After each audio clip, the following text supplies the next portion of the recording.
Hello, it's Splish, and today I wanted to ask you the question, as referred to the title of this video: is Black Ops Cold War dying? Has the skill-based matchmaking, the cheaters and the reverse booster made it less enjoyable to play the game, resulting in both less populated servers, but also, which is even worse for Activision, less sales when it comes to Black Ops Cold War?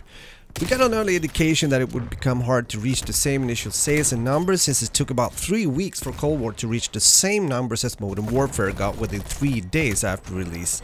Then add to that an even tougher approach when it comes to the skill-based matchmaking system compared to Modern Warfare, and you might understand why people are hesitating to buy the game or continue to play it.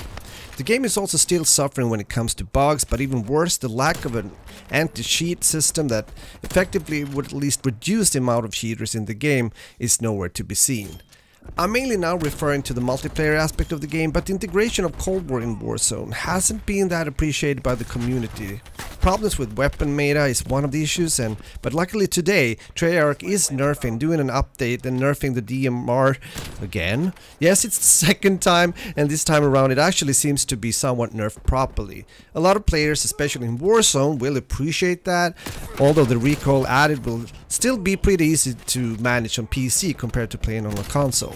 Imagine also that the bullet penetration was earlier set to sniper and not assault rifle when it comes to the meta of this gun, which is kind of weird, but now it's set to assault rifle, so hopefully again that makes something to it. I also believe they fixed the bolt action snipers finally in Warzone, and also the stim tactical glitch and some other stuff, so now this is good news, and especially again for you guys playing Warzone. And if you're interested to know a bit more how the skill-based matchmaking system works in Warzone, I highly recommend you to check out Jack Frack's video, where he went into 100 different Warzone matches and measured how he was matched against other players when it comes to rank.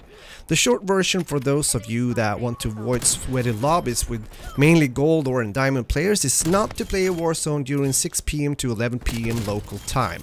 Instead, if you play before noon, chances are much better due to less players also in the system, that the skill-based matchmaking system treats you a bit nicer and therefore put you in a low-ranked bronze lobby. But what if you can't play those hours? Well, here's when it comes weird and in my eyes an unwanted solution. Some players just use a VPN, for example playing on servers from Egypt, to dramatically increase the chances to get into less sweaty servers. You see what the skill-based matchmaking is doing with the game and also the players? This is of course something that is partly happening in the multiplayer as well, and especially among bigger Call of Duty channels. Reverse boosting, getting easy lobbies and tons of kills, and upon that some are even cheating to get an extra nuke as well, and in order to please their viewers, with some kick-ass gameplay against people that literally have no idea what they're doing. This madness has to stop, and the only right choice and solution is to get rid of the skill-based matchmaking system in the game, period.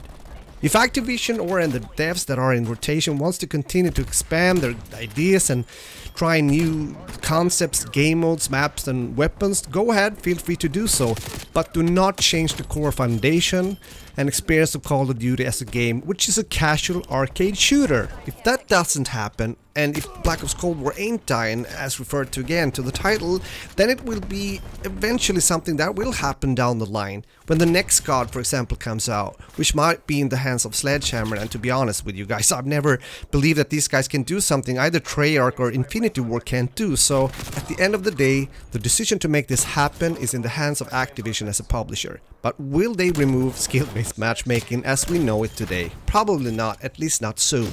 I want to stay somewhat optimistic, and I hope that Treyarch in this case takes care of the bugs in the game, add more maps, good ones of course, and also a new sniper.